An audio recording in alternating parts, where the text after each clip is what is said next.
Good evening. Welcome to tonight's meeting, everybody. Tonight's meeting is the second of a series of presentations that's being made for us by Dr. Ranjeet Brar on the economics of capitalism. And this evening, the particular subject is, who are the working class? So I will pass over to Ranjeet in just a minute. But beforehand, I would like to congratulate George and Gayatri on the birth of their baby daughter, and also to say thank you to everybody who has been mobilised this weekend to support the NHS demonstrations. I will pass over to Ranjeet.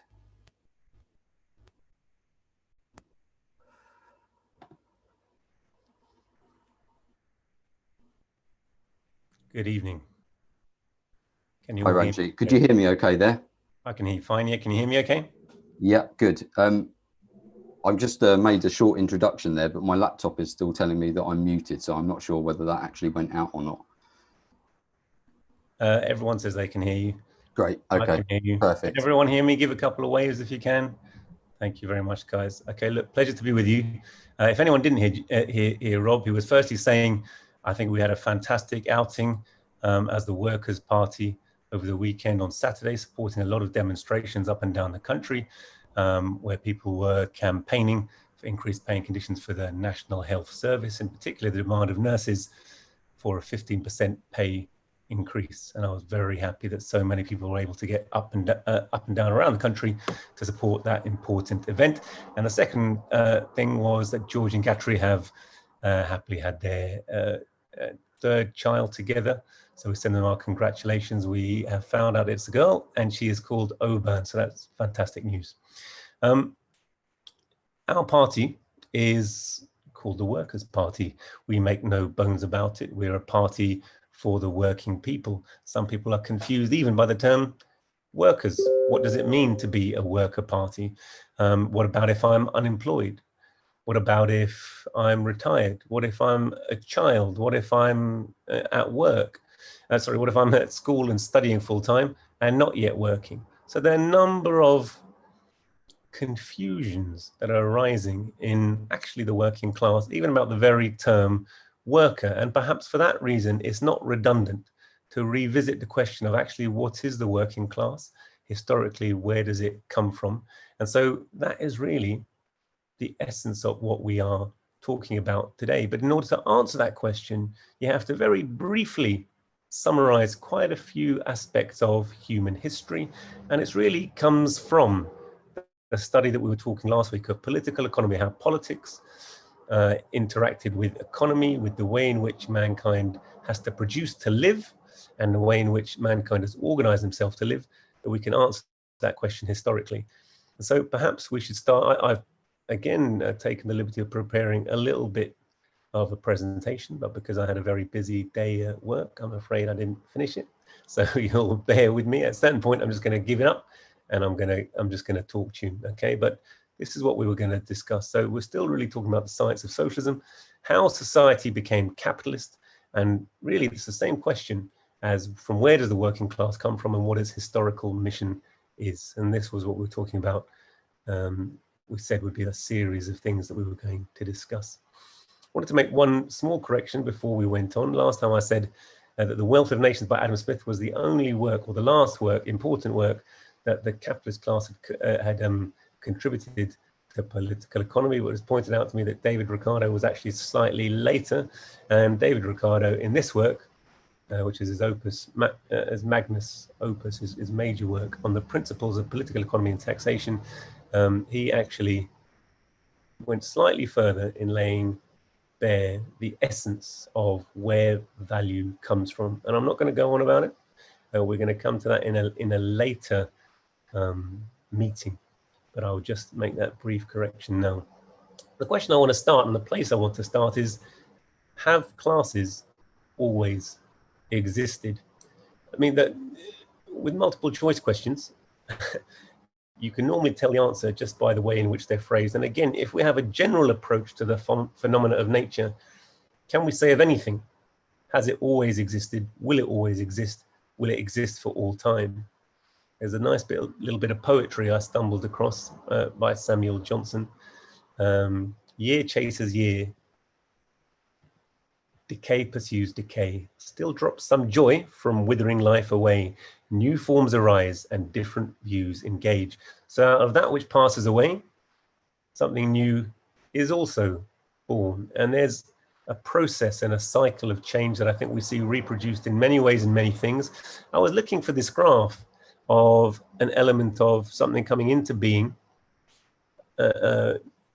existing and passing out of being, but it then itself giving rise to a new phase in development.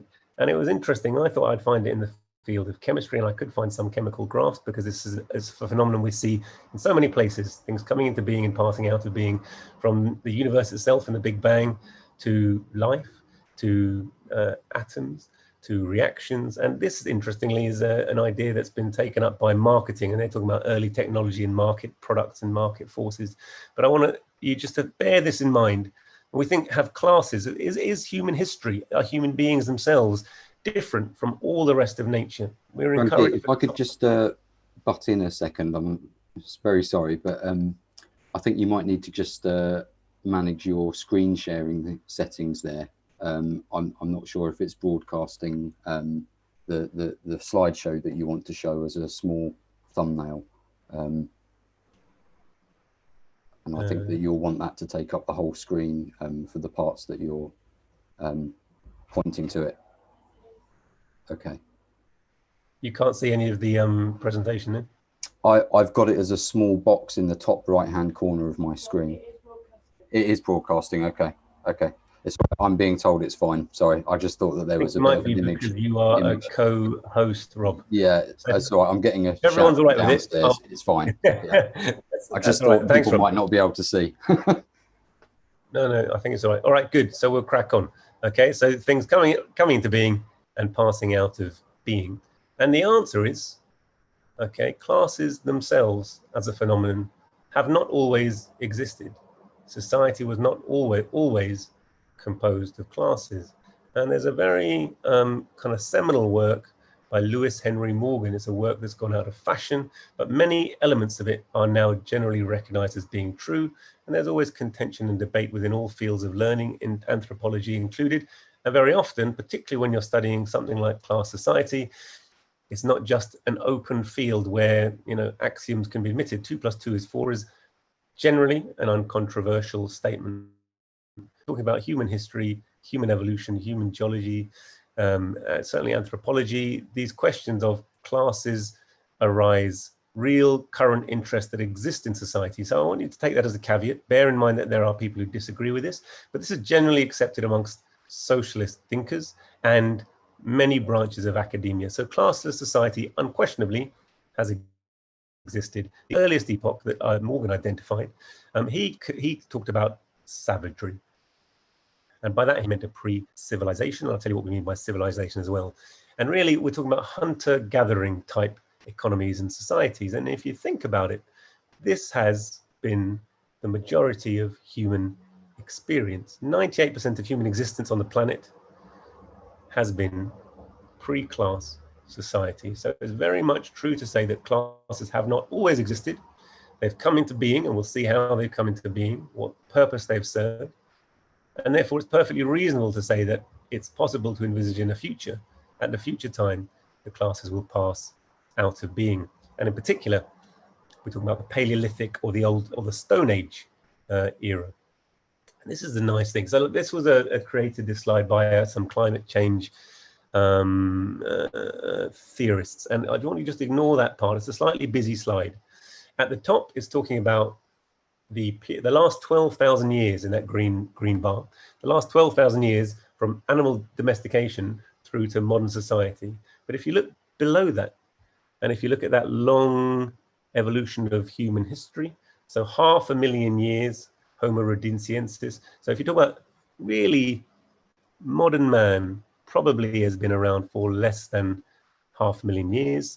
You keep on seeing variation according to new discoveries and the way those are interpreted, but certainly for 200,000-300,000 years modern man has been around, and the period of domestication of agriculture from which civilization arises is only 12,000 years of that. So it's absolutely clear that this period of primitive and tribal society accounts for the vast majority of human existence, all humans on the planet. And what can we say about those societies? Well, it was interesting to see that, particularly with the clash of civilizations, particularly as civilizations that advanced and more advanced class society came into contact with those who hadn't got that social differentiation. There were periods when there are written records of the study of different forms of civilization in different places. And Morgan was amongst those, and he in particular studied lives of the different peoples, the different native peoples of the Americas. And a lot of his study is drawn from that, but there are many other examples all around the world. And as I say, they're common to the whole of humanity. And they're characterized by a common struggle for existence, by common labor in obtaining food, that the individual felt themselves to be powerless against the tremendous forces of nature. So collaboration and cooperation has been the earliest feature of human civilization. But they worked in common and enjoyed the fruit of labor in common. There wasn't the basis to exploit others because they couldn't make anything from their labor. They needed to work together, and therefore they shared the fruit of their labor together. There was no inequality, but equally, productivity was low, technological development was low, and early socialists or the great socialist thinkers have thought of this or characterized this state of society as a primitive communism, the pre-class society, and in the long march of human history, this is by far the longest stage. There was no exploitation, no classes, no private property, and interestingly, therefore, no state. The state is a mechanism used by one class to suppress and subdue another class. So police, army, judiciary, prisons, many branches of state, particularly the army and the police that we think of, didn't exist, wasn't necessary in this early form of state. Equally, there was no private property in land. There was common ownership of land, and what tools there were also held in common. And land being held in common was something that has existed throughout civilized society for many different groups, including certain parts of the land which were held in common, the commons. And as we saw last week, it was the diggers rebelling against the fact that those common lands were being taken by the feudal class and the rising capitalist merchant class that led them into their particular conflict. But 12,000 years ago, the domestication of livestock and great advances in agriculture arose. They arose in the Fertile Crescent in China, and it caused the rapid increase in the size of the population who expanded east to west with the same foodstuffs and more slowly north to south. And there was an expansion at that point as well, because there was a land bridge into the Americas, and north to south spread throughout the Americas. And so it's on the basis of just this last 12,000 years that we have seen a whole variety of civilizations arise. And this is that area of Mesopotamia. There were other areas where farming arose, but this is generally recognized to be the first area. So between the Tigris and the Euphrates, Iran, Iraq, Turkey, and spreading into Egypt, these were the very areas of civilization.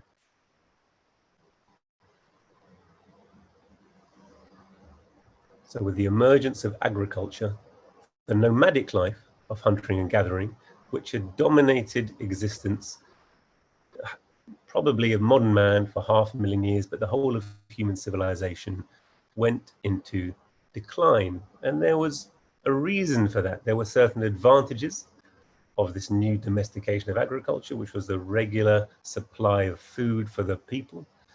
And off the back of that, there became an increasing division of labor.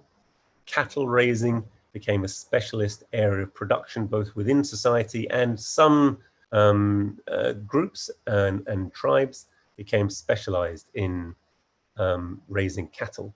And there became the basis then, with this division of labor, increasing division of labor, for exchanging goods. what I've made and what you've made, we concentrate on making different things and we can exchange them. And it was off the back of that first division of labor that land started to increasingly be worked by a common group, a common ancient family or tribal group, and it was held as privately owned by a group and ultimately privately owned increasingly by individuals. So mankind improves his tools. Obviously his immediate aim in improving his tools is to secure some increase in productivity, to have better food, to have better conditions of life. But he doesn't realize that in so doing, he's remaking himself. Indeed, the evolution of man can be linked to his increasing laboring, but he revolutionizes the whole of social relations. And it was the technological advance arising from this first early cultivation and domestication that led to gradual changes within that old society. So slow changes at first that gradually accelerate and change the whole of society. And the obvious things that we all know about, the making of fire, a bow and arrow, spears, but later pottery, grain and cattle, we discussed, iron and writing. All of these things led to massive increases in relative productivity of labor, first accruing slowly and accelerating.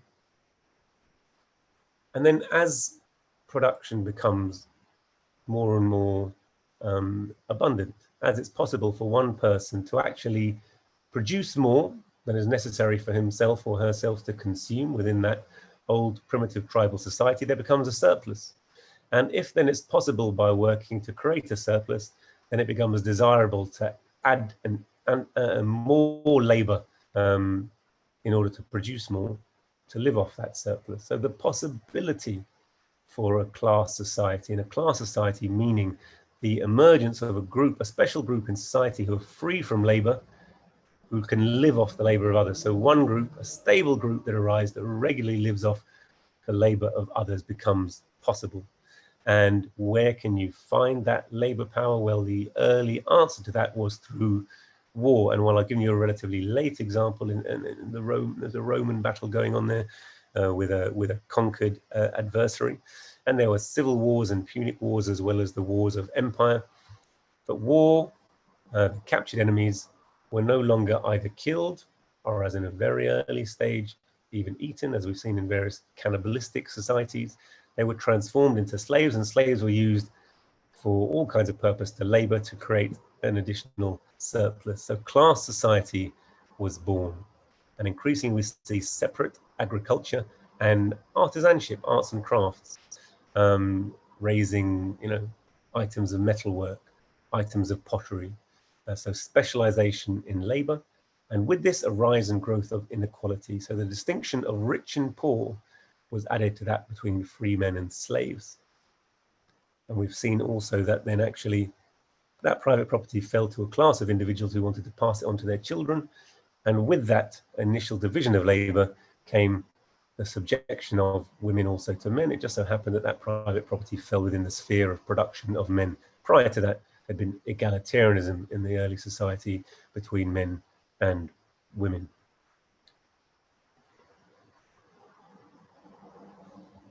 So some pictures there from ancient Egypt, but really the Bronze Age, born in the valleys of the Nile, the Tigris and Euphrates, as well as the Indus.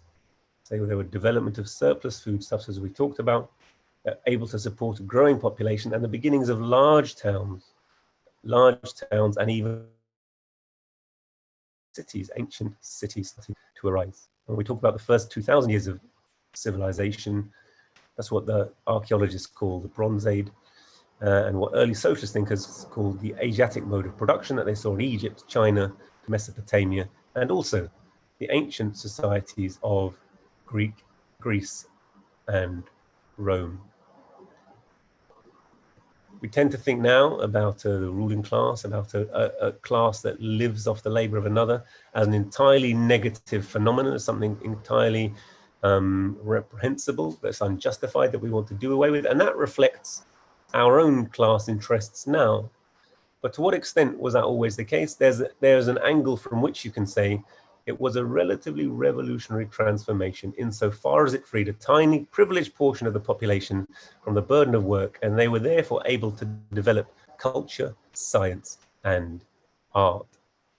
And, without this freeing of a portion of the population to learn, to study, we wouldn't have had any of the scientific advances that have enabled us to come to a higher stage now, where we can again put egalitarian aims on the order of the day. And this is an example of Archimedes. So Archimedes, we think of ancient Greece as being the birth of democracy. We're encouraged to think of it that way, but of course, Greek society was based upon slavery. It was an ancient slave society.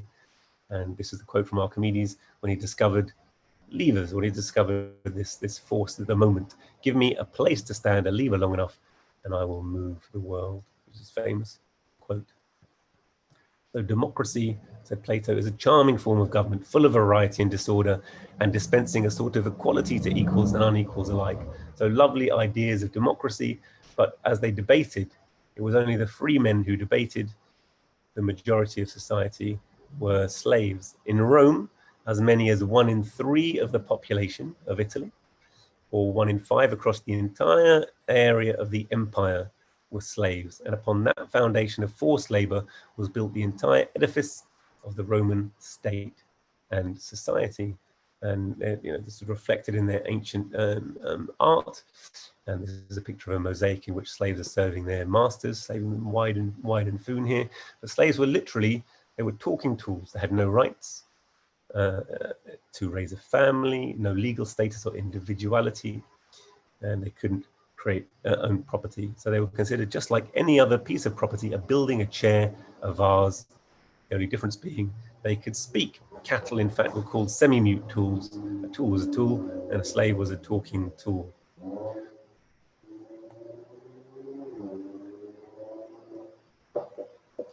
So everyone knows about the Roman Empire. The slave system was slightly more complex, and it began more gradations. But I just want to, emphasize that the fact that we all know about this slave, class society didn't always exist. Early civilization, as it came about on the basis of increased productivity and division of labor, was a class society. A class society was a new phenomenon. And this is self-evidently true, that the entire Roman state and cultural apparatus was built on the exploitation of one part of the population to provide for the other part. Okay, that is an important conclusion that I want to think about. And that class society was riven with conflict from the beginning. It was inherent within the conflict within society.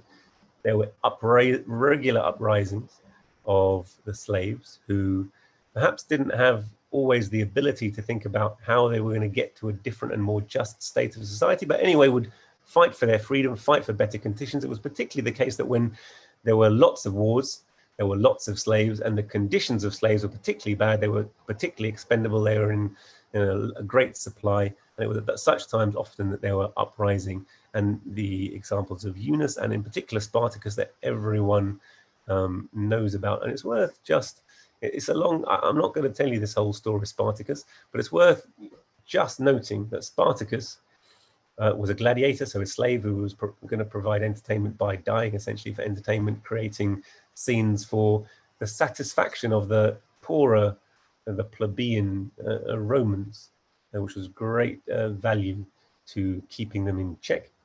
It was a Thracian gladiator who had served in the Roman army, who rebelled along with other serfs, actually with other slaves, managed to raise an entire army, defeated 2 whole legitimate regular Roman army legions, and ultimately was finally put down, and he and many thousands of his supporters were crucified by the Romans as a sign that this uprising against the slave order was futile. So class society was characterized by intense conflict from the beginning and necessitated the creation of a state. And that was the Roman army, was both an internal state and an external state. It was a combination of police force and army, both for suppression of the internal population and for further conquest, supplying flesh slaves. So the state arose with class society, and the Roman society, which we all know about, is a perfectly good example to illustrate this. Not many people are also aware that there was intense conflict between the plebeians and the patricians, the wealthy, biggest slave-owning classes. And there was even, I only learned this recently, a plebeian secession. And I learned it while looking for a particular quote of a Roman patrician who was justifying class society, which is very famous. And I learned this. So essentially, the plebeians were frustrated by their relative poverty. So poverty became an increasing feature of a large portion of even the free men of Rome. So there was a further degradation into different classes. And they actually tried to secede and actually left Rome and were talked into coming back by Gnaeus Agrippa, who was consul of Rome, so essentially the ruler, but the rulers rotated amongst the patrician class. Gnaeus told this story, and this is a story which is well known, a justification of class society, which essentially is still used today. He told the soldiers, so the free men who wanted to leave Rome because of their impoverishment, a fable about the parts of the human body, how each part had its own purpose in the greater function of the body. So he compared society to one individual organism. Be very careful of people who give you these analogies. He said, the rest of the body thought the stomach was getting a free ride, so the body decided to stop nourishing the stomach. Soon other parts became fatigued and unable to function, so they realized that the stomach did serve a purpose and they were nothing without it. So it's the job of the patrician class to eat and of the slave and plebeian class to work. So everyone has their place, everyone has their role in society. These are essentially still adaptations of this idea, which are used to justify class society. Now, at a certain point, you can say the Romans had far more justification for the organization of their society, given their technological level and their historical place. But these are still used today. Each of us has our place, each of us has our function. We must learn to just get on as we are, and society must be stable. So be passive, don't rebel, don't rise up. It's interesting to note. And while slavery had its place, whilst this society was a great advance upon, hunter-gatherer society, which by being beautifully egalitarian, many of you might have seen a movie, Dances with Wolves, you can be very romantic about the life of hunter-gatherer communities, but the level of production is very low, the level of technology is low, life expectancy is low. Slave society was an advance, but it was still very wasteful of human life. It imposed unbearable conditions and there were frequent revolts. And this, in its place, gave rise to, I think I run out of my prepared slides. So what I'm going to do is just switch. So out of this class society gave rise to a new form of society. So slave society was displaced. And can you still see me if I do that? Yeah, good. That's great. So slave society was displaced essentially by feudal society. And the whole of the Middle Ages, we were encouraged to think of Roman civilization as a golden age, and then there was a fall. It's the wrong way to think about history. There was an advance in productivity of labor, and out of slave society rose feudalism. And it was an advance precisely because actually slave labor was relatively unproductive. The slaves were in a bad way, if they didn't feel that they were being treated well, yes, they could be killed, but it didn't advance production. And equally, if they were wanting to, they could simply go slow, not work in a productive way. It wasn't in their interest to work, and therefore production was low. Feudalism came, there was a rise of new classes. Essentially, those classes were the feudal barons and the peasantry. Land remained the principal means of production, and natural economy, so economy for consumption, prevailed. Under this class, the ruling class, the lords, were able to still buy and sell serfs attached to the land, but couldn't kill them. And there was a general increase in exchange. And within that society, there was also fierce class struggle, many peasant revolts seen throughout Europe in the known history. Wat Tyler is one that we can think of in our own history. And also, as there's an increase in division of labor, there was a rise of the townsfolk, the third estate of burghers, who became the bourgeoisie, who gave rise ultimately to the capitalist class, the artisans producing for exchange and for the market.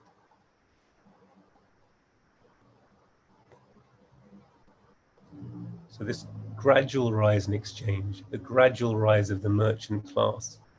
At first, peripheral became increasingly central, and we then started to see increasingly the phenomenon of money. Wherever things were exchanged between tribes and within societies, that which was most often exchanged, first of all, served as money, often cattle in primitive societies, before gradually the rise of precious metals. And still, natural production, so predominantly production to consume. The early peasant households produced the vast majority of what they needed themselves to eat as well as to wear. They produced clothes, they produced leather, they wove materials. So, it was only with the rise of artisanship and the rise of an increasing number of people involved in trade that this was gradually changed. But even at the birth of capitalist society, when the rising merchants had become so important, had amassed such wealth that they were expanding their market, finding new territories, and expanding their production. Even at the beginning of that era, we think of the Elizabethan era as being that time in England, and the rise of wool merchants, and the gradual rise of the merchant class who came to seek political power, as we touched upon last week. Even at that time, initially, the vast majority of goods were produced locally and consumed locally. They weren't for a general market. And yet that gradual development of exchange and the rise of the merchant class, the early usurer capital and the development of mercantile capital undermined the foundations of the old society. And you only have to think that, mankind basically has been producing the same things in terms of food, clothing, and shelter for many thousands of years. But the way in which we produce it and the increasing productivity of labor totally changed the organization of society. If you think of the shoes produced by the petty artisan, he has his own tools, works his own. I don't know if you've seen the book, The Tailor of Gloucester. Imagine a tailor or an artisan using his own labor, his own wealth to buy raw materials, working up himself and selling it at a slightly increased amount. So he was using his own labor, but he's a small owner. If you compare that to the huge production of capitalists today, where one shoe factory can essentially produce enough shoes to put on the feet of an entire nation, and does so with hired labor, the hired labor not owning the plant and machinery. You can see the huge difference there is between the old classes and the way they produced and the modern capitalist class. So under the old conditions, almost all the wealth was produced by small-scale husbandmen who constituted the overwhelming majority of the population. The population lived settled down in the villages, producing the greater part of their products for immediate use or for the markets of local settlements. Gradually, they were displaced. So with the liberation of the serfs were freed from the land. They were freed from the land was a double-edged sword. With the liberation of the serf from the land, the life of the people underwent a complete change. Instead of small-scale artisans' shops, we've seen the birth of large factories, which grew very rapidly, pushing out small-scale handicraftsmen, turning them into wage laborers and compelling thousands of workmen to work together, producing tremendous quantities of commodities which are sold all over the internal market in Britain or France or Russia, and increasingly the rising of a world market. So small-scale production replaced by large-scale production. And everywhere, the masses of workmen were becoming simply hired men working for wages.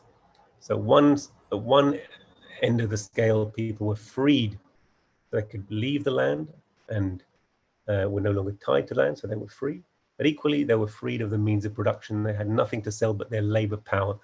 So that, on the other hand, there became people who owned the means of production, owned workshops, owned raw materials, owned lots of money to pay wages, who could put those workers to work.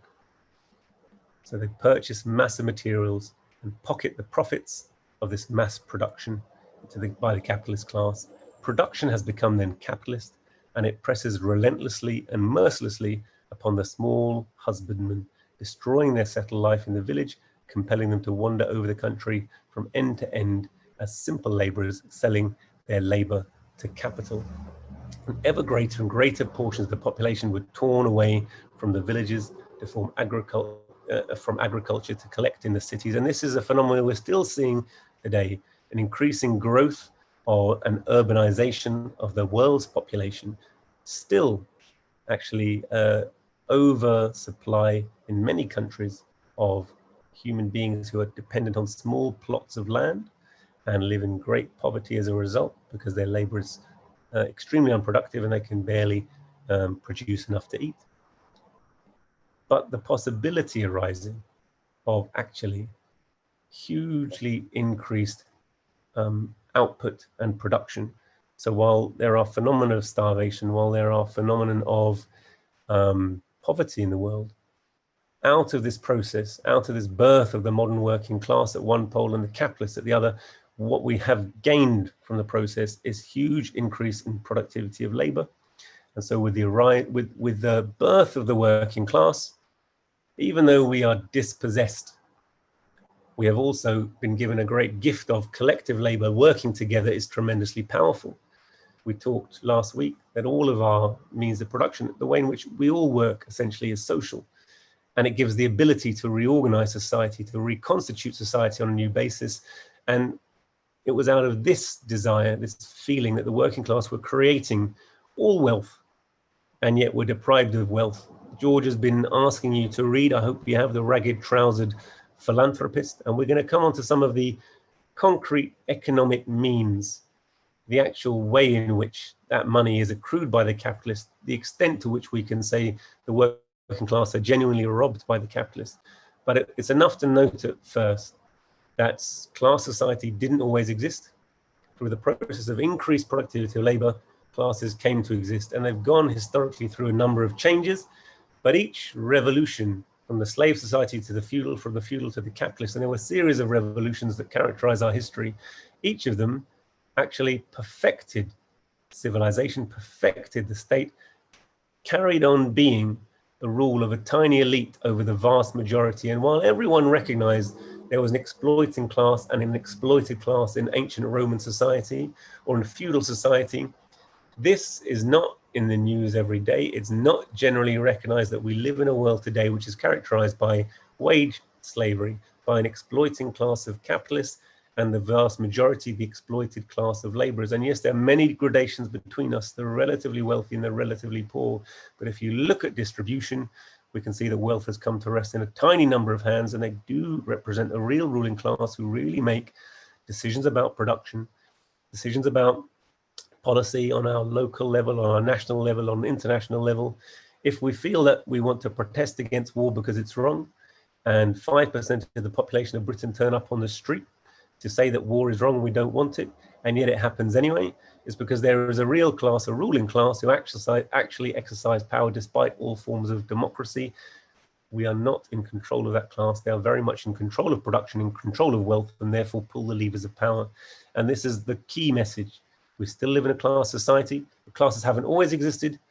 They will not always exist.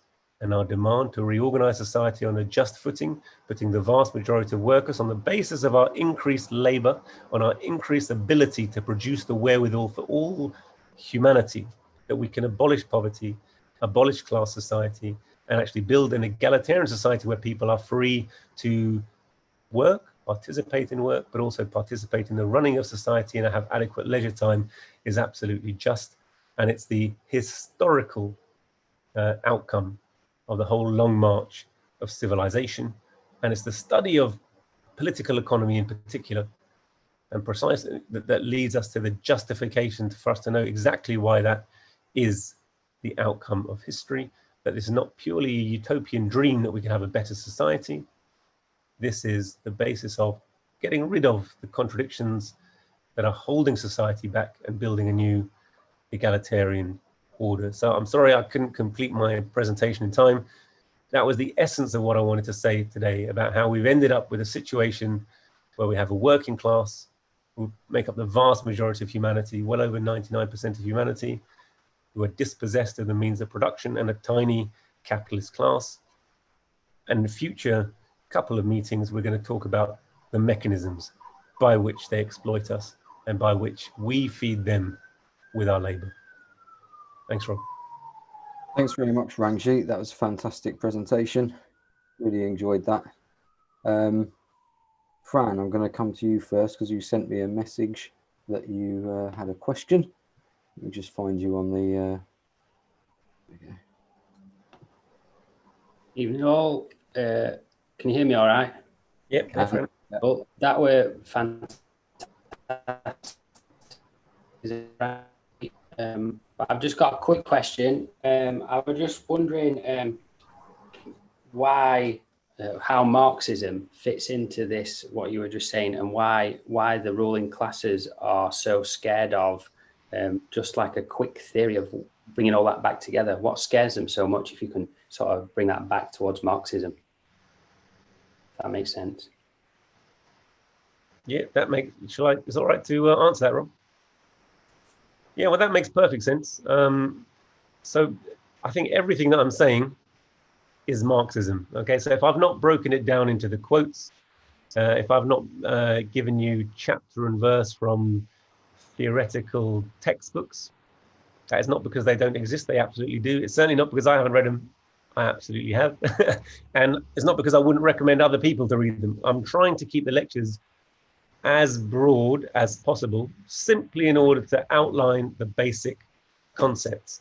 But I think anyone who has read Marx, if you've read Capital, if you've read Engels, The Origin of the Family, Private Property and the State, if you've read Engels, The Role of Labor in Transition from Ape to Man, if you've read Engels, the Condition of the Working Class in England, if you read Marx's teaching on the state, so that's Louis, the 18th Brumaire of Napoleon Bonaparte, or I could name many texts, and not only Marx, but also the great disciples of Marx who have expanded on this work, and we can talk about the experience of real socialist societies. But my point is that these are real phenomena that have existed, that are based on human society and an observation. So I'm trying to give you the logical basis of what really is the essence of scientific socialism, which I don't really distinguish from Marxism. Marxism is scientific socialism, and I think it draws upon, and you know, those who understand or acquainted with Marx and Engels will realize that they were great polymaths. They were people who spoke 10, 11, 12 languages, who studied the whole of ancient primitive civilization and culture, who kind of read Latin and Greek as well as Russian and Arabic, and you know, they really had the whole of world culture as it existed then at their fingertips. They thought very deeply, they explored philosophy. So it was through the development of political economy, through the understanding of the way society has changed, through studying historical processes, that they arrived at this great teaching. But I think that teaching doesn't have to be just explained in those terms. I'm afraid to say that people have been tremendously put off the concept of Marxism, and even those who call themselves Marxist are very often not familiar with these terms.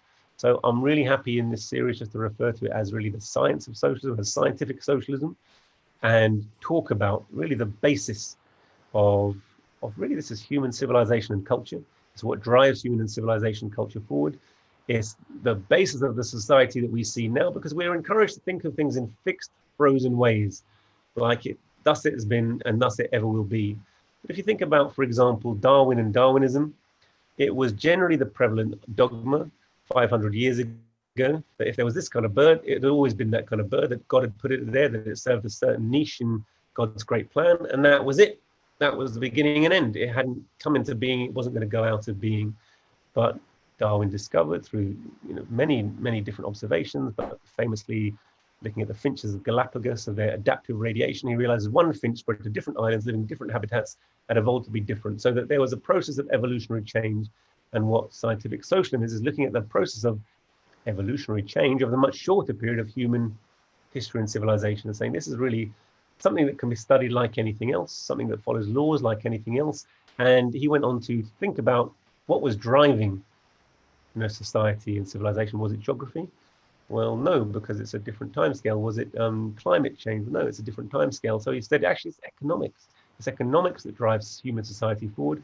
It's economics. And that really just meant the way in which mankind cooperated, the way in which mankind developed technology, and the fact that while he did it just in order to, you know, while we did it to create more, to live better lives. At a certain point, that certain revolutions in productivity of labor led to total reorganizations of our society, and that led us through history. But that isn't a process that has stopped. You know, everyone looks back and they look at the Stone Age and say, well, that was the Stone Age, and we're happy to talk about it because they had stone tools. So it was the tools that defined the society. That was the Bronze Age. We're happy to talk about it. The tools defined the society.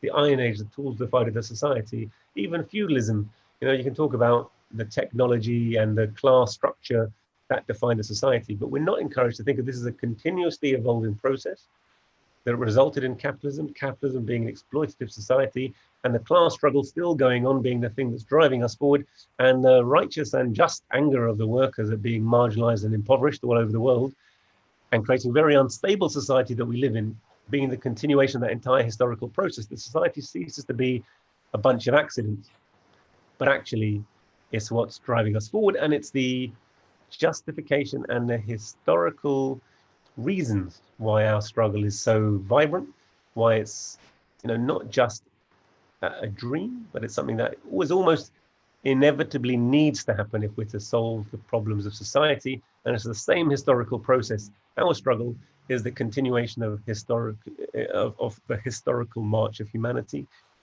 because constantly the capitalists, as we saw yesterday, are trying to put forward the ideology that history has ended. Class society, is it? Capitalist society, is it? Francis Fukuyama, when the Soviet Union fell, actually produced a book, said, the end of history.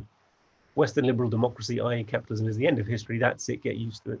And we have to revisit these ideas and prove again and again with modern discovery and modern understanding that that is incorrect and that socialism is justified and a new society is possible. That was a long answer, I'm sorry, Frank. Thanks very much, Ranjeet. No, that's a good answer. I was just I'd like to just make a point quickly in relation to what you'd spoken about there with the development from egalitarian kind of primitive society to hunter-gatherer, or, you know, early sort of agricultural societies that were developing into classes. And, you know, this is something that I'm aware that I never came across that as a theory through my conventional education. It wasn't something that was focused on or explained through schooling. It was something that I only really came to understand when I came across reading some text of Engels, where he's referencing the anthropologist that you mentioned, Lewis Morgan. But I came across a while ago something that is really interesting on this point. Some of you might be familiar with this guy. He's sort of a celebrity sort of anthropologist, I guess, called Bruce Parry, who's, you know, he's famous for making these documentaries where he goes and lives with, you know, primitive tribes living in the Amazon rainforest, or, you know, various places around the world, and gets a kind of insight into their sort of cultural, you know, sort of ways of being. And I came across this interview with him, which you can find it on YouTube. It's on I think it's a program that's called Renegade Incorporated, or Renegade Inc. That was like an old sort of RT documentary, I think. And anyway, he was being interviewed at this festival or something, you know, an ideas festival. And he described how, you know, over his life doing this work, going with, you know, living with these different societies and tribes, that he was, you know, become very familiar with all the kind of different ways that these different cultures might exist in their own particular environment. And he got used to this sort of stepping from living in 21st century urban life when he was, you know, not off filming, doing his job, and then living in these, you know, primitive kind of, you know, societies in small groups in the jungle.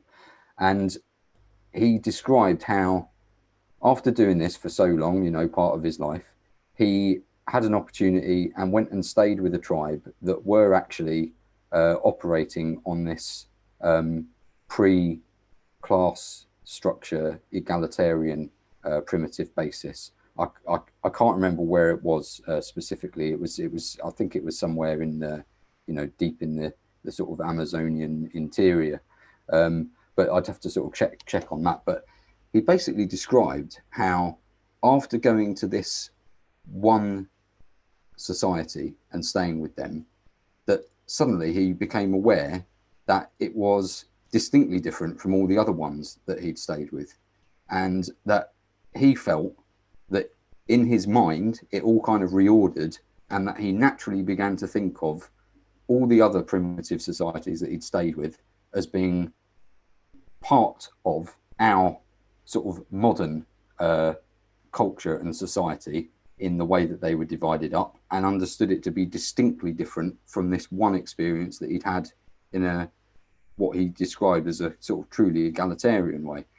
And it's interesting because he's not come at this from he's no sort of student of Marxism or anything. And I think in that interview he even, sort of says, I'm not like a really sort of academic kind of, philosopher, or, he's not got the experience with all these kind of things. And, he did say within that he thought it was something that was not that anthropologists and philosophers were not aware of until very recently. But it struck me as quite an interesting thing that here's this guy who had basically come to this conclusion, because he goes on to describe how that had actually inspired him to sort of realize that humanity as a whole must actually be capable of solving all the problems that we face in the 21st century, because he'd actually experienced kind of really cooperative way of being with this particular tribe, and he'd come at that just from his own angle, but basically drew those same conclusions. It's quite an interesting interview if anyone wanted to look it up. Yeah, but that's all I will say for now, and I will come to Claire. Hi, is that on? Hi, Claire. Hi. Ranjeet, when you were showing your slides and we got the clever guys in Greece, and you can kind of get a feel for where eugenics comes from and where the underpinning of a superiority of the upper classes comes from, because it's like, how did these people manage to rise to the top, and how did they manage to develop themselves intellectually and educationally? That wouldn't be a route I'd want to go down, but I can see how that's happened. And when you talk about a modern understanding of where we can go to next, and we look at our program, the key for me is the lifelong education, because education is elitist and very much tied into producing things and being a producer. I mean, I suppose it's on the old factory model. It may vary slightly. When I went to university, you got a grant. You were allowed to fail and still got the grant the next term. You had time to explore. And I personally was brought up in my family, which was thoroughly working class, education for education's sake, which I'm enormously grateful for. It was never about it probably was on the periphery about getting a decent job and being secure financially, no problem with that. But I know the core was education for education's sake, that life is bigger than my dad had experienced in a factory. And it's like, you've got this chance. And of course, that's I think that's possibly the last generation where we had a better life maybe than our parents, because since then, I think it's actually deteriorated. And you can't take that for granted, because now you are in debt and you're a wage slave. You've got a big car, you've got a nice flat maybe, but you are totally encumbered by debt, big debt. What, that's, as Tony Benn said, that's going to keep you in your place, isn't it? You're not going to want to challenge your employer if you've got that level of debt. And that's what we see, that fear of losing your job, that fear. I teach, and there's still a fear there of saying the wrong thing, because everyone's got a massive mortgage, and you get tied into that, don't you, so easily. But I think one of the ways out is what we say, this idea of lifelong education, lifelong learning, because I don't want the ideas to come from the elite. You know, those guys with the curly hair who they made statues of. I'm not knocking Socrates, obviously a very bright guy, but there's more than that, isn't there? You've got to listen to everyone. And I think that's in our program. At least I hope it is. So yeah, I just wanted to say that. Thank you.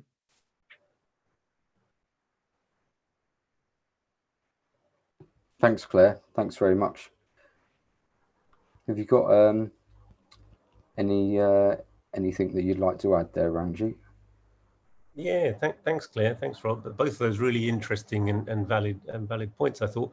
Rob, on your first chat, I would just note that Lewis Morgan. So it is, I think it's true to say that Marx offered to dedicate capital to Darwin on the basis that he thought his revolutionary understanding of the development of species contributed to mankind's understanding of change. And particularly a dialectical work, and it fit with his philosophical conception of nature. And he also, when he read Morgan, Lewis H. Morgan, who had spent time with tribal societies at different rates of development, Morgan, on the basis of his experience of primitive communism, of just how at peace people were with each other, how well man lived with each other spiritually, though technologically backward, though hard lives, you know, he saw very much that it was possible on the basis of cooperation from his study to build a new kind of society, to get rid of the state, to think about egalitarian society. So he also came up with very revolutionary conclusions, very similar to Marx from his own independent study of primitive society. So I think that is a common feature, you know, of in-depth study of human society. And I think that's really interesting. Claire, I absolutely agree with what you're saying. I don't want you to think that I am holding up.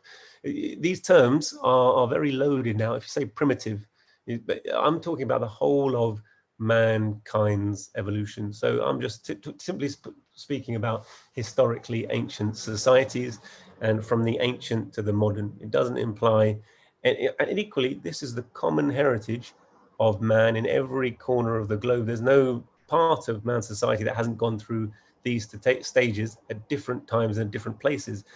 It's very interesting to talk about eugenics, because there's a book, and I did put it up there, by Jared Diamond, who is a modern anthropologist, if you like, relatively modern. He's quite old now, called Guns, Germs and Steel. And I really think you would find that fascinating and interesting. It is very much along the lines, doesn't ever say anywhere in it that it's a work of scientific socialism. I haven't been able to deal with the whole of human history. I'm just sketching an outline from known facts to show a general line of development of society that we've gone through on our long march towards what I think we're aiming towards, which is a higher state of civilization, which will always also be based on egalitarian relations between man and woman, all societies, all nations, based upon working in common and utilizing the high level of technology. I think that's what scientific socialism and communism aim towards, a higher state of socialism. But he talked more about colonialism. So the question he asked, he said he went to Papua New Guinea after World War II, and he met there people who were incredibly intelligent, incredibly bright, whose memory and kind of social skills and charisma were much higher than his. And this Papua New Guinean asked him, he said, how come you have all of the cargo? And by that he meant, Papua New Guinea had relatively, I guess it would have fitted with almost a Stone Age level civilization by the point of view of development of all societies. And it had received technology from the outside along with the process of colonization, which was clearly a process that when you study it, again, if you look at something like Howard Zinn's People, History of America, and you want to see the study of colonialism, the United States was built upon genocide, about the treatment meted out from those who had guns in a class society towards those who didn't have guns, germs and steel. My fundamental point is not just that these things happen, that they're reprehensible, but they're historical facts. And the question is, how did they happen? How did one, you have to view the whole of human history as one whole. And that comes out of this, as you were saying, of a kind of lifelong learning and a gradually increasing appreciation. So it's not pejorative to say one part advances, one part falls behind. Not every part of humanity at any stage can be in the forefront of scientific culture and development. You know, when African civilization was at its peak, you could say in Europe they were still climbing trees. People do say that, and you know, so different parts of human society and civilization surge ahead at different times, and that's a common phenomenon. But the question as to why one part of civilization surged ahead is very much connected with this 12,000 years ago, the sudden domestication of livestock and of really finding stable sources of agriculture. And it was the base of that new life that led to a sudden explosion in population, greater density, towns coming along, towns where you live side by side with animals, infections and plagues being common, just as we're seeing a mass infection throughout humanity now. This has been a periodical feature of society that was class society, living in big towns side by side with animals. And therefore a certain immunity was built up amongst the population, so that when people from the New World, or rather from the Old World, from Europe, went to the New World, not only did they have a higher technology in terms of weaponry, that just meant that they didn't fight on the same level. You know, you can read the stories of the massacres of the Incan and the Mayan people. They're horrendous, but they show you it just wasn't an equal battle because there were different levels of technological development. And equally, they had an immunity to all kinds of viral and bacterial agents that had never been witnessed by those populations. And so that genocide came about because of these different, you know, the different march of these technological innovations at different times. So, you know, Jared Diamond wrote that book to explain why did one part have the cargo. There was no difference, there was no racial or genetic difference in capabilities between one section of man and another. So the answer to those questions were historical. Why did one section of humanity come to advance and one decline? How has society gone through all these stages and developed? So it was the study of political economy, the study of human history as a whole, not to justify the exploitation of man by man, but to understand it, to say, how can we build a better society? And actually, talking of lifelong education, if you look at the, you know, early revolution, you go back 100 years and see what were the revolutionaries doing. What were they doing on Red Clineside? You know, what was John McLean doing? If you've ever read his book, The Rapids of Revolution, they were precisely giving these kind of talks, these kind of lectures to working people in factories. There wasn't at that stage a state which had, or the ability to pursue education to all levels. But absolutely, the working people realized that the heights of knowledge had to be scaled by the freedom seeker, that if they were going to be free, they had to educate themselves to the point that they were capable of being the ruling class. That means they had to have answers to every question. They had to have answer to the question, has their class society always been there? Will it always be there? Is our society justified? Is this the end of history? Is our movement justified? Can we build another world? So I think, as you say, I think lifelong education is part of our program. I think it's incredibly important. I think it's a traditional of the socialist movement, including the socialist movement in this country, not just Russian revolutionaries, though they also went off and taught factory workers the essence of human civilization and culture. It was socialists and revolutionaries who have had a historic role in bringing literacy to the populations who previously had no literacy. So at every stage, the socialist movement is a movement for enlightenment, to enlighten the masses, to say that the working people can do away with class society is to say we need to build a better working class. We need to constantly educate our working class. We need to educate ourselves and them to realize that we're the ruling class in waiting and we're capable of building a better society. And as you say, we need to understand all knowledge, but the system for understanding the knowledge is so important. You know, I've seen people who go on their gap years and they go to class-riven societies and they go to India and they just say it's backward and it's smelly and it's dirty and they get a feeling of superiority. They don't go with the tools to appreciate what they're seeing or to take the message, you know, that impoverishment is wrong and they should fight against it. They go, they see it, they go back to their normal lives, they've had their holiday. So it's actually our job is to give not only general understanding, but in particular class education, class understanding, and understanding of human history, civilization, and culture. So I absolutely agree with what both of you are saying. It's the bottom line. Thanks very much, Ranjeet. Lionel made a point earlier in the chat about the origin of the the word proletarian, and that it's something that comes from the Roman society. But I see he's got a further sort of question on that and relating to Spartacus. So I'm just going to ask Lionel if you can put that question forward. Great stuff. Yeah, thanks. So because you touched, Ranjeet, on the history of the whole class struggle, and especially you dealt with Roman society, slave society, and there's a really helpful newspaper out called Proletarian that we actually subscribe to today. There's a long time from Proletarian that we use to help to educate ourselves and workers today in the way they're exploited, and the proletarian classes of the Roman period. And just quickly before you answer that question, you're going to go in, or we're going to go into the technicalities of how the mechanisms of exploitation works. And I just want to say something very, very quickly. Honestly, I won't be more than a minute, or maybe 30 seconds. But basically, it's unpaid labor and surplus labor. You mentioned surplus labor. Because the slave gets no money at all, it appears that they are exploited for the whole period in which they are owned and put to work by the slave master. The modern slave, the wage slave, our wage slaves, we as wage slaves, because we're paid, the whole question of the exploitation and the surplus product, the unpaid labor that we do is hidden in the money form. So I'd just like you to say something about that, Ranjeet, if you could. Thanks, Lionel. Ranjeet, would you have you got a response there? Just that I agree. I mean, Lionel, thank you so much. Lovely to see you.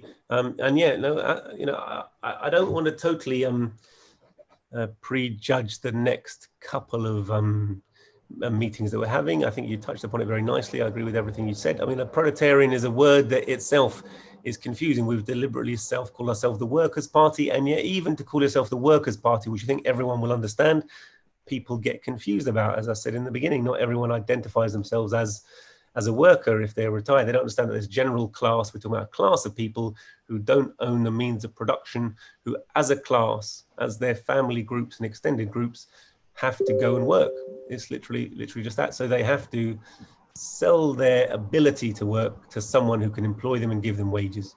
If you're basically in that position, you're basically a worker, and proletarian is the most revolutionary section of the working class, if you like, who literally are in the position where they have least to gain from the maintenance of this order. And there's an increasing mass of people who are desperately impoverished in our world. And I touched on some of those figures the first time round. But, you know, the thing that I always like to say is 6 billionaires have the same amount of money as half the world's population. Environmental problems, deforestation. If you live in the outskirts of the Sahara and you're struggling to put food on your table and to heat water, you don't have the choice to make. Should you live sustainably, you're going to cut down whatever tree you can find locally, use whatever wood you can find locally to burn it for your fuel. If you are told that by putting mercury into a river, you can pan for gold and come up with a few little bits of gold and sell them. Unproductive a technique as it is, destructive to the environment as it is, it's your poverty that forces you to degrade the environment. It's a mass of people who are unable to plan their existence that degrades the environment. And on the other end of the spectrum, it's massive corporations who only can think about their next quarterly balance sheet, who degrade the environment. So this separation into two great classes of propertyless, who are powerless, no matter how much we understand the problems of the world and can give a rational solution to them, we're powerless to affect them. Our own government in this coronavirus crisis are powerless. They're the agents of the ruling class and the wealthy, but they actually don't own things. They can't move around production. They can't totally reinvent the NHS to deal with things. They're on a pathway of service to the ruling class who own everything. So the ruling class have to voluntarily give up their wealth under this, in order to solve problems. They don't do it. The ruling class can only think about augmentation of capital, or they cease to be capitalists because they'll go out of business by competition. So the capitalists can't solve the problems. The workers can't solve the problems. We've got two classes who, under the current order of society, give rise to all of the problems we face in modern society. So it's this proletarianization is increasing, the generation of masses, billions of people who are too poor to feed and clothe themselves, let alone to solve the problems of the world. This is the problem we're facing. This is why we need a radical reorganization of society. Thanks, Ranjeet. Yeah. I've got a question from Jeff here. I'm just going to see if Jeff can unmute himself. Hi there, can you hear me? Yes. Okay, cool. Yeah, excellent.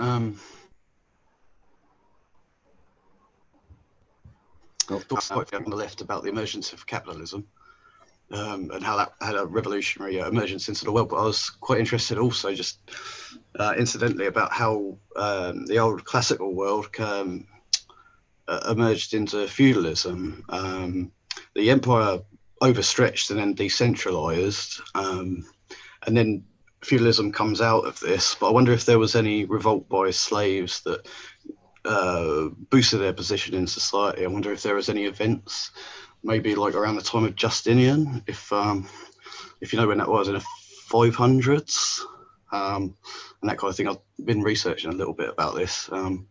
Yeah, that's at about 500s when everything really started to collapse, at least in Europe, and then through this fracturization and battle for lands, there was an agreement between peasants and the lords that the lords would protect them while the peasants would provide themselves with food and provide the lord with the food as well. And I just wondered, if there was any particular moment in time or certain events that happened that are written in history and that we know about that I haven't heard about yet, because I keep watching bourgeois things. Yeah, that's that. Thanks. Thanks very much, Jeff. I don't think I could pull up anything particularly. You sound like you're quite well read on that to me. Ranjeet, could you pinpoint a precise point of the transition from a slave society to feudalism? No, so I don't think there is thank you. First of all, I thought that was a very erudite little addition. It was very, very interesting. So certainly there was that period of split from the East and the West in the Roman Empire. The pressures on the Roman Empire were internal, from this overdependence on slaves, from the impoverishment of the plebeians, from the class struggle between the patricians and the plebeians.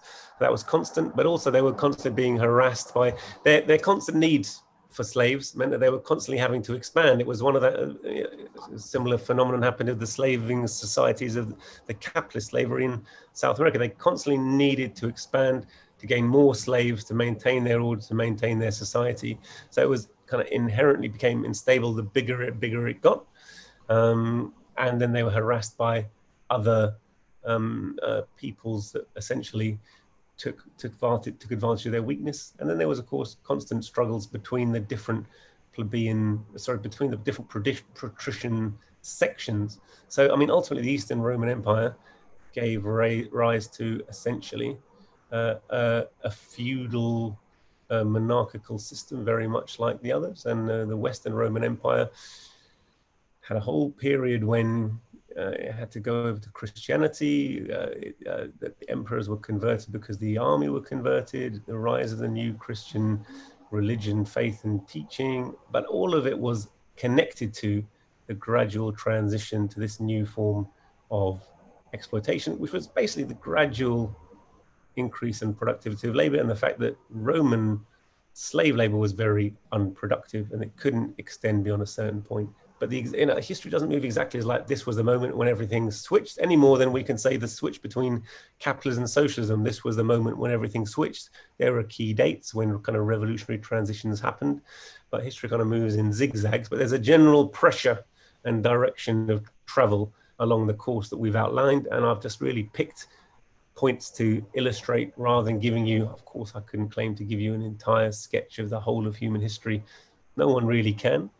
But what I like to point out is this conceptual framework for understanding the transition of different class societies on the long march. And within that, the more you learn about any different society, the more you can understand by putting it within that structure. If you look at Christopher Hill's work, and I kind of very mentioned his work on Oliver Cromwell, the kind of understanding of the Cromwellian Revolution, the English Revolution, the English Civil War, in the light of those new classes that were contending for power, sheds light on it. But without that, the study of history becomes just like an agglomeration of accidents of kings prancing about on horses, waving their swords around.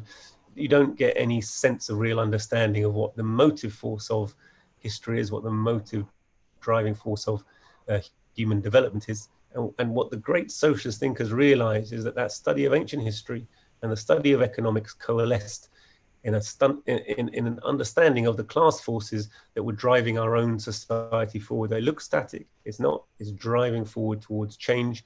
And that led them to understand, actually, that it's possible to build a new society based on this high development of productivity and working in common and abolition of class society, and that these egalitarian aims at the heart of socialist movement were actually the product of a long march of history. Thanks, Ranjeet. Yeah, our Deputy Leader Jyoti has just added something in the chat there, just elaborating on that, what you were saying there, really. In response, there was pressure from developments in farming technology, which, as Ranjeet referred to, required a more motivated worker to operate it, the different types of ploughs, etc. So, yeah, there are many interesting sort of avenues to go around when looking at these things. I found out, for instance, that when I was doing some research once, that the reason why you have all these kind of like Lord of the Manor things in dotted over the British Isles and I presume lots of parts of Europe, isn't just the sort of fact that you had Lords of the Manor that wanted to be, or kings that had wanted to have different castles and manor houses and things like that. But within the old kind of regions of the kingdoms of England, the kind of the intake that a monarch or a local sort of ruler would have with their entourage would be such that they would need to move to a different part of their realm, like throughout the seasons of the year, because they were relying on the people of each area to actually gather in enough kind of surplus harvest and goods that they'd be able to sort of go there and stay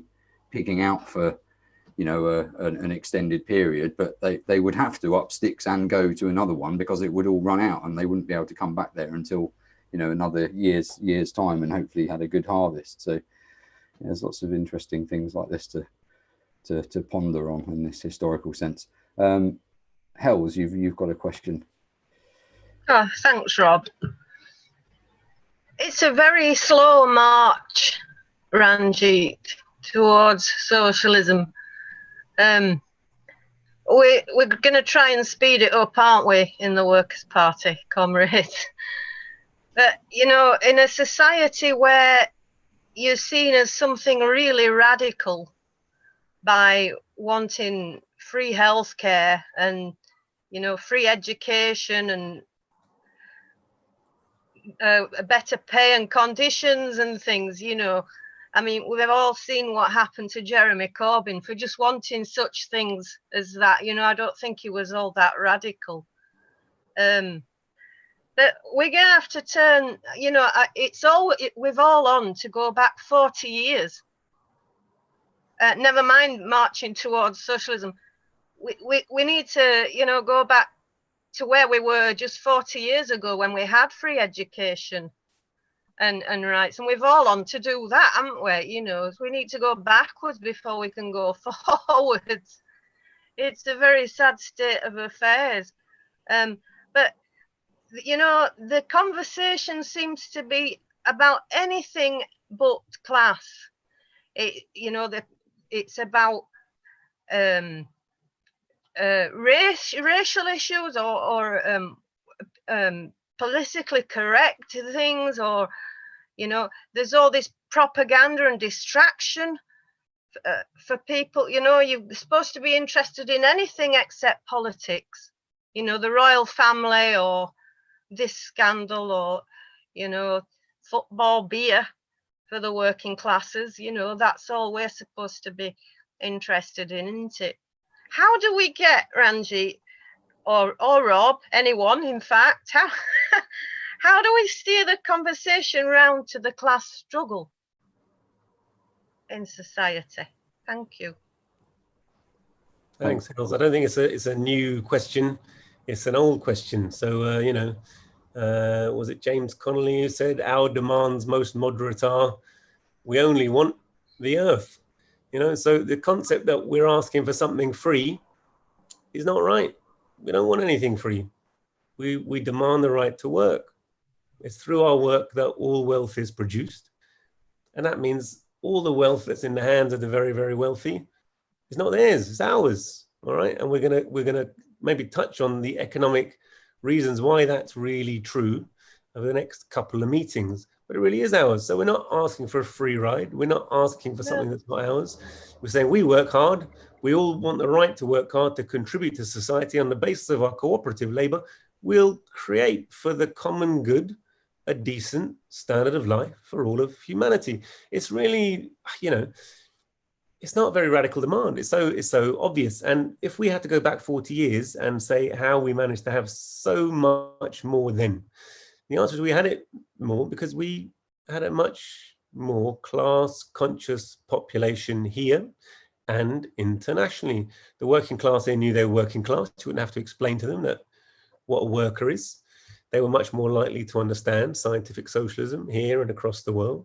There were whole countries where that don't exist today, sadly, and there are reasons why that happened, but we shouldn't be demoralized by them, where the workers had done away with exploitation of man by man and had created a totally different society. And in our particular society, in Britain, in the United States, in the European Union countries, which didn't have a revolution, it was an accident of history that we didn't have a revolution.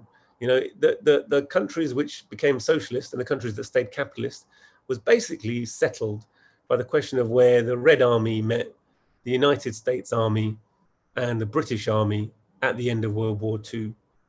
You know, and the detonation of the nuclear bomb we just saw here at Hiroshima, it was detonated to stop the Red Army jointly along with the other allied powers, the imperialist powers, Britain and America, coming to occupy Japan. Otherwise, Japan would have been half socialist, half capitalist. You know, India was very close to having a socialist revolution. Certainly, if they'd been left to themselves, Greece would have had a socialist revolution. Italy would have had a socialist revolution. France was likely to have a socialist revolution. When they liberated themselves from Nazi occupation at the end of World War II, it was the deliberate intervention of America, their use of mafiosi in some areas, their use of the Marshall Plan, their bribery, they're telling the working class of Britain, for example, you don't have to have a revolution, we'll do it for you. We'll give you education, we'll give you the NHS. But once they've worked to undermine socialism all across the globe, once they've undermined our class consciousness, once they've defeated the miners, once they've defeated our union movement, once we don't have class consciousness, what happens? They take it all away again, bit by bit. So we have gone backwards, not because there's been a counter-revolution, the capitalists took power again. No, they lulled us into this false state of assurance that we didn't have to, that we just had to be good boys, do as we were told, and they'd keep on looking after us and don't worry about it. And don't worry about the fact that we're waging wars over there or exploiting them, or we're gradually cutting down your paying conditions. And suddenly look where we find ourselves. Absolutely defeated with classical poverty, crisis going on everywhere. So, you know, real state of depression. And so it's leading us back. It's leading us back to the question of, you know, can we just wait for someone like Robert Owen, a benevolent capitalist, to say, take pity on us, the coalition of the benevolent billionaires, to say, you know what, you should tax us a bit more and give them a few more crumbs? Or do we actually have to say, you know what, we're not begging. It's demeaning to beg. You know, I don't, you know, think, you know, I feel sorry for people when I see them in the street, and sometimes I give them money and sometimes I don't, depending on whether I have any. But it's not going to be, I know when I give them money, though I feel sorry for them, it's not going to be the solution to their problems, you know? It's not going to be, because they're deprived of housing, they're deprived of the means of work, they're deprived of education, they're deprived of all the wherewithal to have a normal, even working class life. And I can't, as an individual, give it to them. When someone comes to the hospital and they have problems with drugs, and I sew up their arteries and I make them well and I send them back into the community without a job, without any sense of hope, you know, without sorting out their social issues, without sorting their housing, I know what's going to happen. I'll see them again. So what we're having to look at is the underlying social problems, to say, you can't just carry on as we are with more and more wealth going to fewer hands and think that Bill Gates, out of the benevolence of his heart, because he likes, you know, giving money to the World Health Organization, that everything will be all right. The working class have to be in a position to reorganize society in their own interests. It's the only stable and lasting way to do it. And there isn't a shortcut. The only way is by having a party, by having an education, lifelong education, but directed at liberation of working people, directed at putting forward class consciousness, directed at bringing more people into our movement. And the Workers' Party has to be that. We have to give a wider education. We have to bring people together. And we have to say, this is not begging. Socialism is not begging. Socialism is not because you're unsuccessful. Socialism is a recognition that society can't carry on as it is.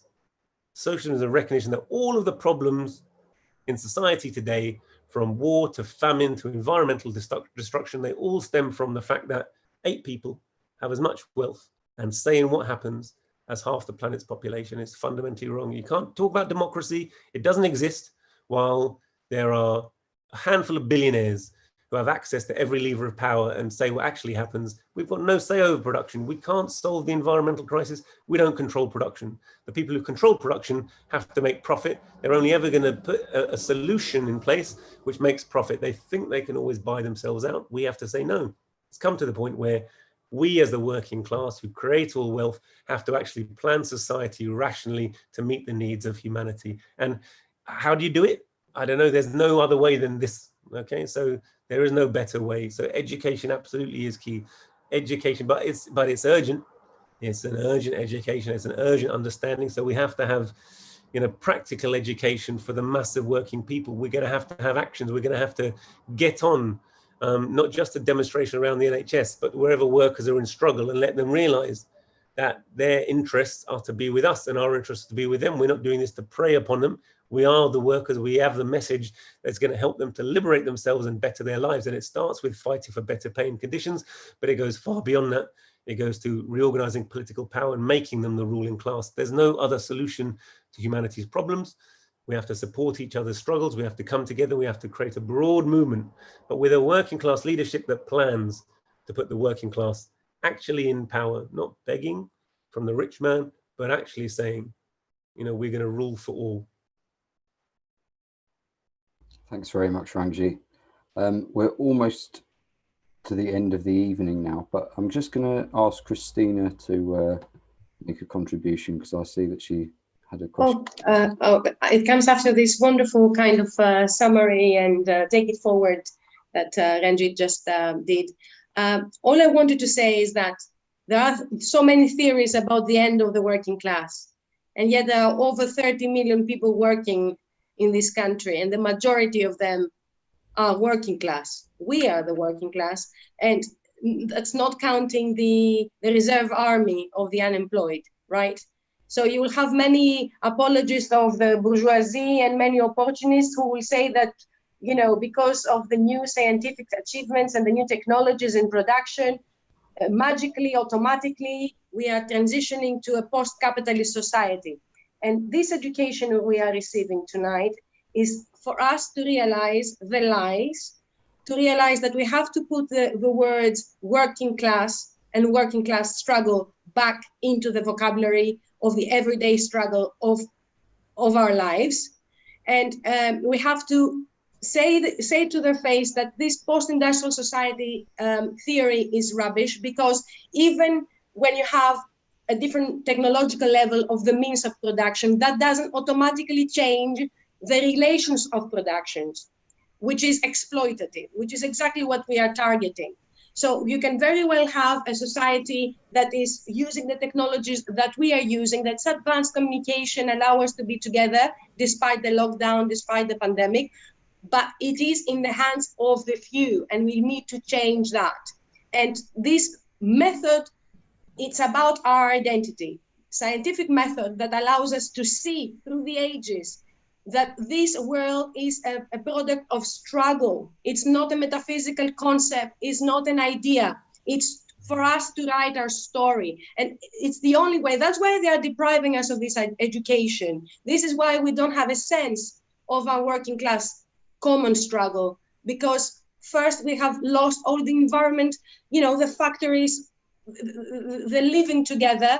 And secondly, because they are these theories that have taken over academia and anthropology and all these fields that do not study history the way we do here, but promote a very idealistic idea about how society works.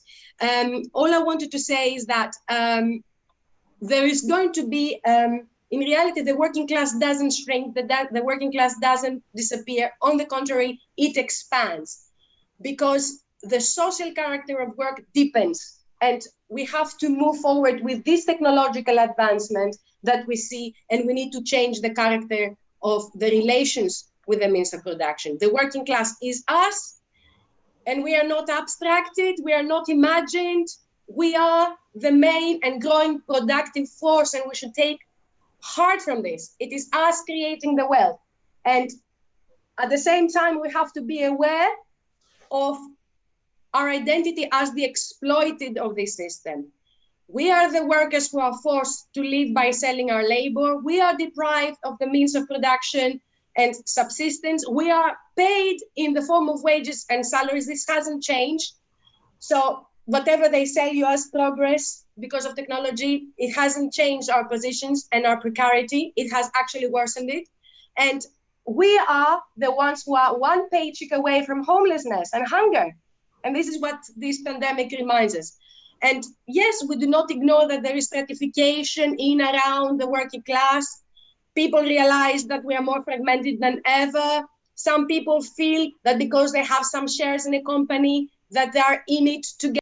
The difficulties that it creates in our workers' consciousness are obstacles that we will fight by emphasizing our unity, like we do in this party.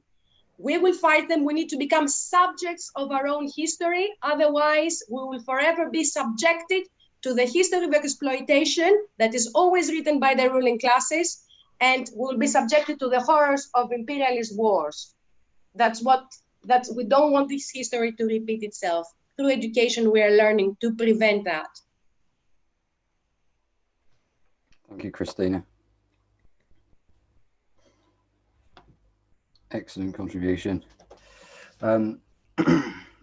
Well, we've gotten to 9:30 now. So, Ranjeet, if you'd like to make any closing remarks, then please do, and I will finish the meeting. I'll try and be real brief. So really just thank you to everyone for coming and participating. I've kind of thought about and studied this material and this phenomena for perhaps 30 years, since I was quite young, bit older than him. Many of you may be really familiar with it. Many of you may know more and different aspects of it than I do. Others of you may be coming at this for the first time. And I want you to encourage you to plow this furrow. Please come back and join us. Please get involved with the Workers' Party if you're not already. This country has a rich revolutionary history which is hidden from the workers themselves. This country has a rich socialist history which is hidden from the workers ourselves. Our demands are very moderate, and they've been made by workers up and down this country, of all kinds, of all origins, whether they're English, Irish, Scottish, Welsh, immigrant Jamaicans like Claudia Jones, who founded the Notting Hill Carnival, was a scientific socialist. You know, you can go on and on and on. People, the working people, have a rich tradition and history in this country of resistance. We need to really refound that. The Workers' Party is the basis of us doing it. If you're peripherally involved or watching from the outside, please come and get involved. That's mostly what I want to say. I hope you've not found it too boring. I find the study of history amazingly powerful and an amazing justification for knowing that we're on the right track, and that what we're doing is totally reasonable. It's totally justified by science, by the heights of human knowledge, and that we should help the working class to gain this understanding. Not all of the working class will gain it through these lectures or these meetings or these readings. We have to be there. We have to be present with them in their struggle.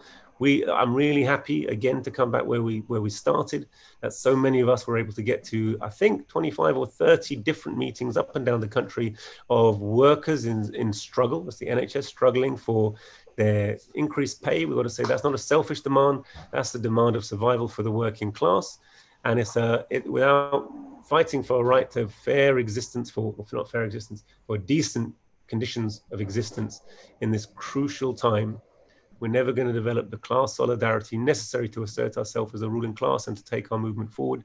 We're never going to take our message to wider groups of people unless we are practically involved on the streets with workers in struggle. So we must continue to do that. So thank you all for joining me. I hope you'll come back for our next couple of sessions where we're going to be looking at the mechanisms of capitalist exploitation and just how true it is to say that our labor creates all wealth. We feed the capitalists, they don't feed us. That they literally rob society. If they're as rich as the whole of humanity, it's because they've robbed the whole of humanity. And we're going to look at the mechanism by which they do it and the mechanism by which we can change it and build that different world. So please keep on coming back. Please share this lecture. It will be available at this meeting, all of your contributions and the theme of the topic, which is not mine, but is the work of great scientific socialist thinkers. I'm just summarizing it and sharing it with you. And I hope that we can continue spreading this learning and understanding together.